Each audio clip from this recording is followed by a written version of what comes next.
Greetings, faithful viewers. This is Juan Montoya, writer, editor, and publisher of El Run Run, an online newspaper or a blog, if you will. Today we continue a series of interviews with local candidates for public office. Our guest today is Tino Villareal, one of two candidates for the runoff election for the at-large A position on the Brownsville City Commission. Mr. Villareal received congressional recognition for his decades as the head coach at St. Joseph's Academy in Brownsville. We welcome him here today. Hello, Coach.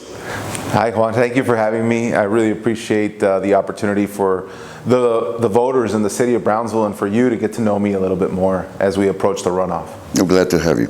Coach, you're in a runoff with a woman who, like yourself, has never held political office or been a political candidate. For the benefit of our viewers, why do you think you're a better choice to represent us on the City Commission? Well, let me just begin by letting you and the viewers know just a little bit more about me. So I was born in Monterrey, Mexico, and I moved here when I was about 3 years old. So I really don't recall that part of my life, but I do know that I moved. In my block walk yesterday, I went purposely to knock on 14 Valladolid Street, which is the first house that we moved into. Is that right? Here in Brownsville. And I got to meet an individual who worked for PUB that now owns that home and has turned it into a 4-bedroom. I mean, we were in a 2-bedroom home. Really? We moved here, really had nothing other than dreams. And my family and I, my parents, we did everything the right way to become temporary residents, permanent residents, and eventually naturalized citizens of this country. So it was not easy for us, but that brings me to why I'm answer the question, why do I think I'm the best candidate? Because I don't have the normal story. My parents had values right in front of my face. We could barely afford to put gas in the car, but they would make the tuition payment to send me to private Catholic school. And so my upbringing in the private Catholic institution, those values are very important to me. But the most important part of the story is that we would have never made it here without the help of other people. And I've never forgotten that. My parents have never let me forget that. Moments that we couldn't do and afford, or we just needed help and guidance, we depended on a lot of families and friends that we got to build a wide network because of our strong faith, our strong belief that we were doing the right thing. And so part of that has led me, I became a business owner, got to employ people, but really my heart and passion became to helping others. And it led me to coaching, it led me to working with youth and developing youth and giving back to the community as much as possible. So I believe that the City Commission needs people who understand what it's like to help other people. I think that the City Commission right now is in a pivotal position, because all the other positions are elected.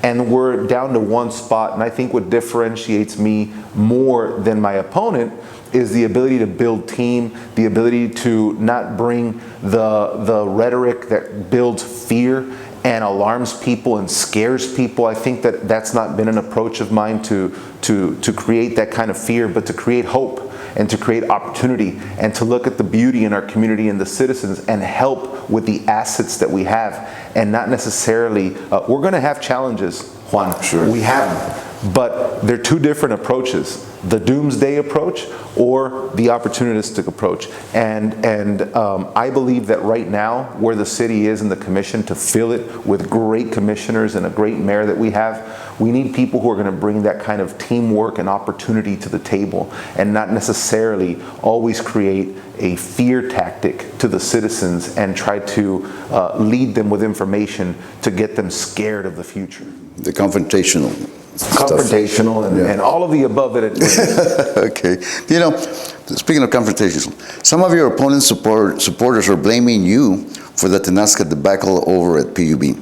The forensic report indicates that as far back as 2015, PUB CEO John Brusiak and former Mayor Tony Martinez knew the plant wouldn't get built and deliberately kept the PUB board and the City Commission in the dark. However, it wasn't until 2017 that Tenasca formally announced they were withdrawing their participation.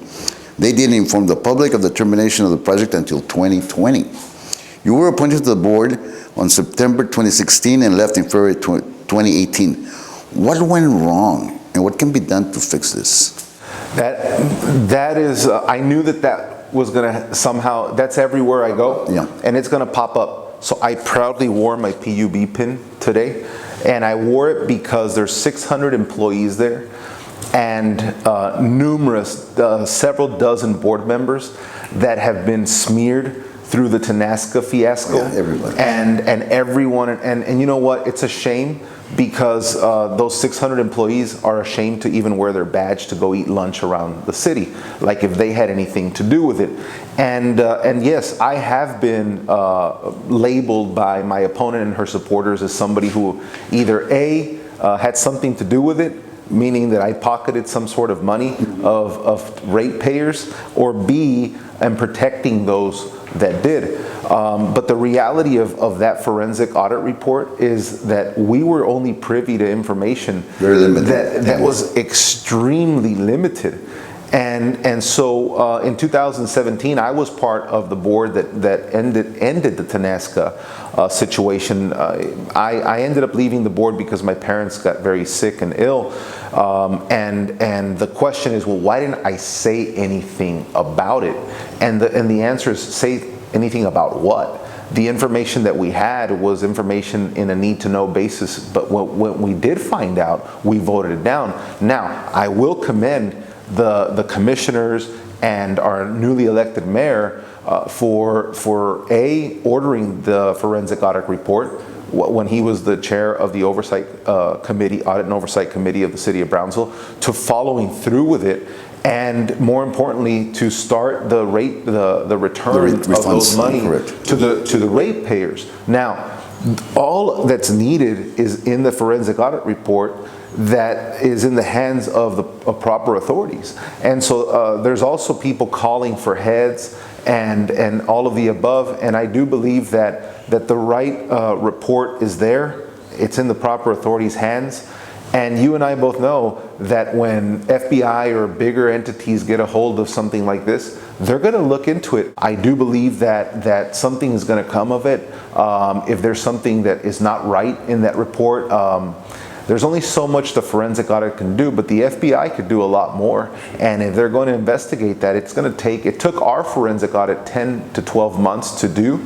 Imagine how long it's going to take them to really take a look at if there was any wrongdoing or mishandling of those funds.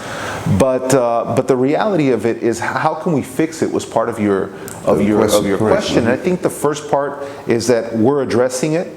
We have a forensic audit report. The mayor called for it. We're returning the funds. That's a start. But also, the citizens voted in the new proclamations to give the commission a little bit more of an oversight of how to dismiss and move board members, or have a little bit more oversight in PUB that was kind of working in its own island.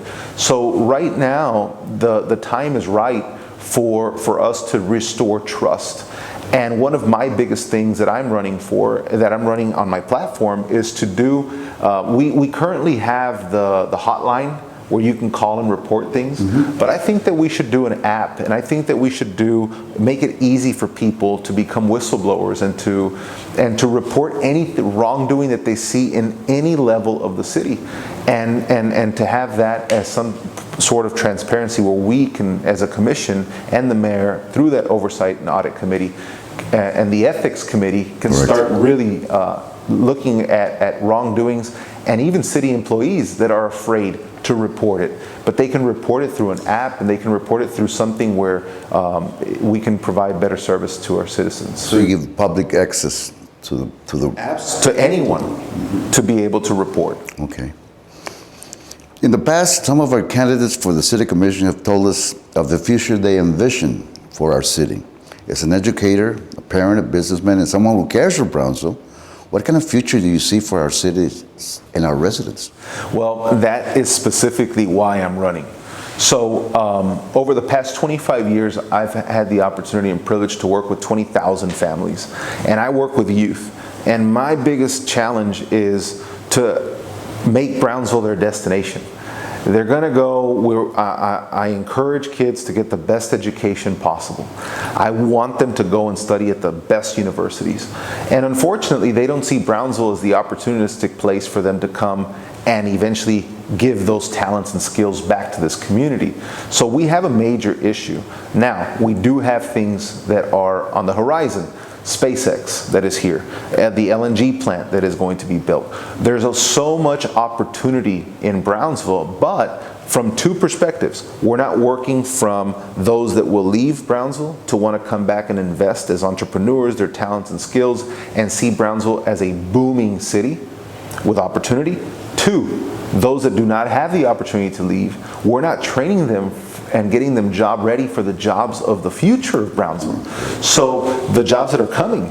And so we need to work in partnership with TSC, with UTRGV, and with Texas A&M that all now have universities coming this way of job preparation. That's something that we can do as city commissioners, but also we need to build on youth development, which is ultimately why I'm running, because my students were saying, well, how do you expect us to come back if Brownsville offers us absolutely nothing? So we are the largest city in the state of Texas without a Boys and Girls Club. We don't have any mentoring programs for youth that parents work 2 to 3 jobs. That is one of the biggest parts of my platform, is that I want to make sure that we have someone championing youth and youth development, because we need to, A, bring them back home after they go and study at the best possible universities, and B, those that don't have the opportunity, let's get them ready for the jobs of tomorrow. And we really, really need to worry about how we're mentoring and catering to youth and letting them know about the opportunities in the city, because a lot of them have no clue. Yeah, they have no idea what opportunities Brownsville has to offer, and it's a booming city. Well, if you as a voter don't know about me, I really encourage you to look for my page on Facebook. More importantly, we have voter apathy in the city. People do not believe that their vote matters. And especially in this runoff election, every vote matters, because it comes down to simply one vote that's going to differentiate your choices. And we have 2 very distinct choices here. I ask for your vote. I ask for you to take time. We're the only ballot in this runoff election, so voting will not take a lot of time. But your voice is going to be extremely important with a type of commission you want. One that's going to work together and push the city's agenda forward, and work on the streets and work on the drainage and work on getting better jobs and opportunities that we're all thirsty for, or we're going to continue conspiracy theories, doomsday approaches, negative rhetoric, and you're going to have a very simple choice. And I ask for you to look for my Facebook page, and more importantly, starting June 5th through the 13th, go vote. And go vote on Election Day, which is June 17th. This is the most critical vote that you're going to cast for the next 3 to 4 years in the direction that the city is going to go on. Thank you, Tino. This concludes our interview. Thanks for coming, Coach. Remember that early voting starts Monday the 5th, as you said, and ends Tuesday, June the 13th. Election Day is Saturday, June 17th. I join Coach in asking you to please vote.